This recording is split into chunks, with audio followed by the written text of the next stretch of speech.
Assalamualaikum warahmatullahi wabarakatuh. Halo semuanya, kenalin nama aku Karina Zahanifa dari KM 4607. Di kesempatan kali ini, aku mau menjelaskan sedikit mengenai materi dari komunikasi antar pribadi. Secara kontekstual, komunikasi antar pribadi itu digunakan sebagai alat komunikasi antara dua individu atau lebih.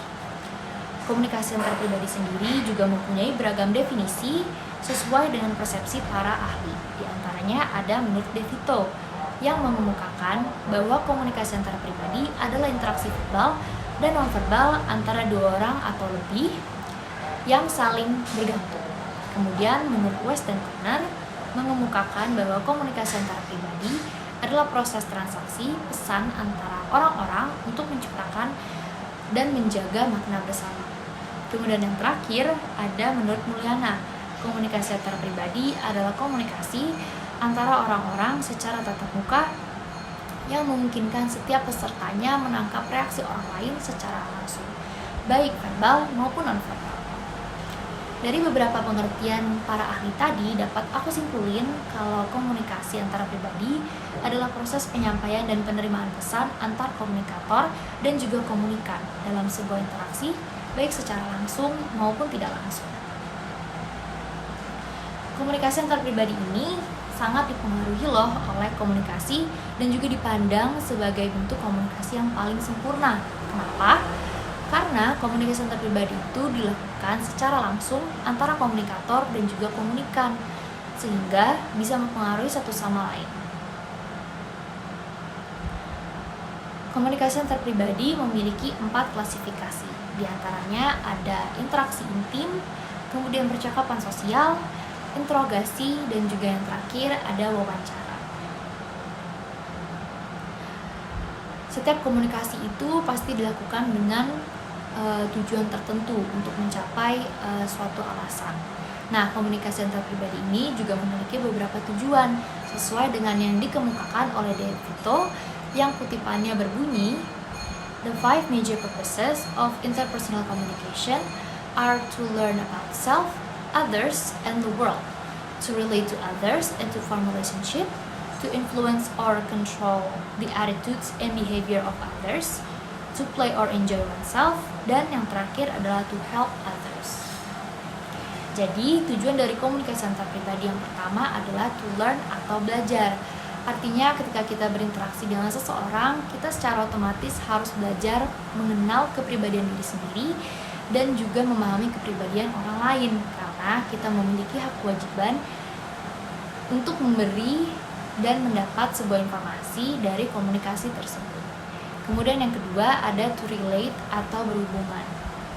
Komunikasi itu dilakukan untuk menjalin hubungan kemanusiaan dan masyarakat dengan baik untuk menghindari konflik. Kemudian to influence atau mempengaruhi. Artinya ketika kita berkomunikasi atau berinteraksi, kita dapat mempengaruhi baik itu sikap, pendapat, ataupun perilaku lawan bicara kita sesuai dengan kehendak kita, namun tentunya juga dengan ketentuan-ketentuan yang berlaku.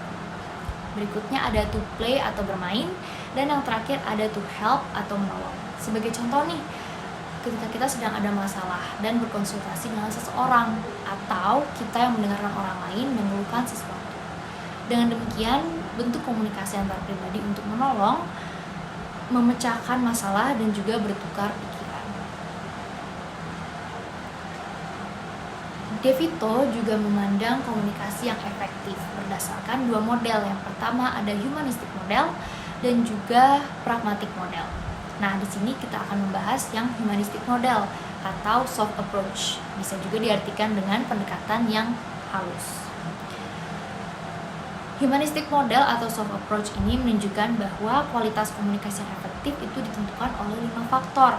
Yang pertama, itu ada keterbukaan atau openness, meliputi 3 aspek, yaitu membuka diri, bereaksi jujur dan spontan, serta kepemilikan perasaan. Kemudian ada empati atau empathy. Maksudnya adalah kemampuan seseorang untuk ikut merasakan apa yang orang lain rasakan pada suatu keadaan tertentu. Yang ketiga, sikap mendukung atau supportiveness. Maksudnya adalah perilaku yang deskriptif namun bukan evaluatif, terbuka namun bukan juga mutlak. Kemudian ada sikap positif atau positiveness. Pastinya ketika kita berkomunikasi dengan seseorang, kita harus memiliki perasaan yang positif terhadap diri kita sendiri agar menolong lawan bicara untuk lebih bersikap aktif, berpartisipasi, dan menciptakan situasi komunikasi yang kondusif agar suatu komunikasi tersebut dapat berjalan secara efektif. Kemudian yang terakhir ada kesetaraan atau equality, artinya proses pergantian peran dalam komunikasi itu harus dilakukan secara pergantian, baik bagi kita menjadi pembicara ataupun menjadi pendengar. Daya tarik antar pribadi itu ada yang pertama kesamaan, kemudian kedekatan, yang ketiga dukungan, daya tarik fisik dan kepribadian, satu sosioekonomis dan juga pendidikan, serta saling melengkapi. Nah, berikut ada sedikit contoh komunikasi antar pribadi dalam suatu hubungan percintaan, yaitu bagaimana sih cara kita mengolah hubungan jarak jauh atau LDR. Nah, kita harus bisa menciptakan sistem pendukung sosial, baik itu teman-teman ataupun keluarga, sementara kita sedang terpisah dengan pasangan.